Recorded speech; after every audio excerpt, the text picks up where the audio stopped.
J'ai choisi Charlotte de David Fuenquinos parce que c'est le livre le plus bouleversant de l'année et sans un gramme de pathos. Ça, c'est vraiment le talent de Fuenquinos de redonner vie ainsi à Charlotte Salomon, jeune artiste juive allemande, réfugiée sur la Côte d'Azur, mais rattrapée par ses bourreaux nazis.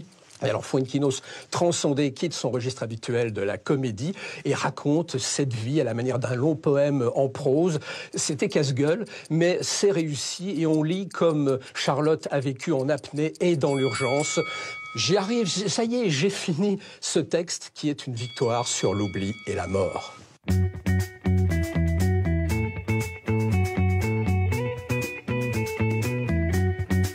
Eva, c'est l'héroïne du roman d'Ersi Sotiropoulos.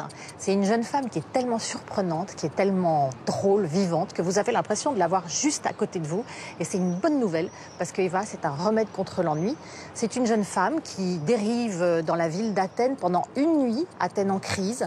Et elle dérive aussi dans sa vie en crise, qui se démaille petit à petit. Plus l'auteur donne des détails sur le contexte, sur les visages, sur les personnes, et plus on est projeté dans un univers parallèle. C'est sensationnel, c'est Alice au pays des merveilles, version grecque.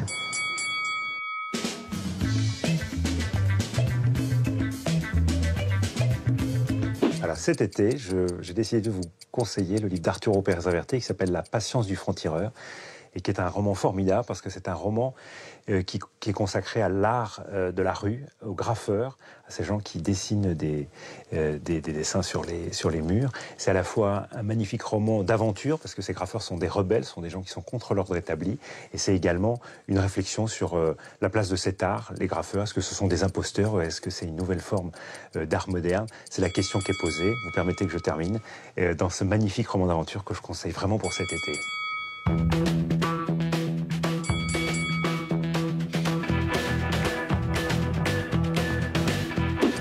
Eden Utopie de Fabrice Humbert, c'est un livre qui aurait mérité le Goncourt, franchement, s'il était sorti en septembre, mais il est sorti cet hiver, donc il n'a pas eu le Goncourt. C'est néanmoins un roman formidable, un livre formidable dans lequel Humbert raconte l'histoire de sa famille maternelle. Ça traverse tout le XXe siècle. Les uns deviennent riches, les autres deviennent pauvres, comme dans toutes les familles.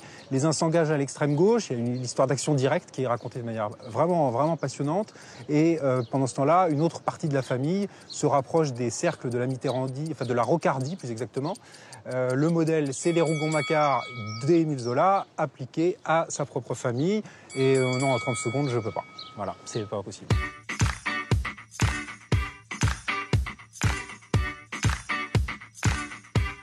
J'ai choisi Les Intéressants de Meg Wolitzer. C'est un énorme roman de presque 600 pages parce que dedans, vous avez de tout. Vous avez un roman d'amitié, vous avez un roman d'amour, plusieurs romans d'amour, un roman de formation, d'apprentissage et le roman de la société américaine. Tout commence en 1974, un été, une bande d'amis se découvrent et on va les voir évoluer pendant plus de 40 ans, découvrir leur vie et découvrir ce que c'est que d'être adulte. C'est passionnant, addictif, fin, formidable.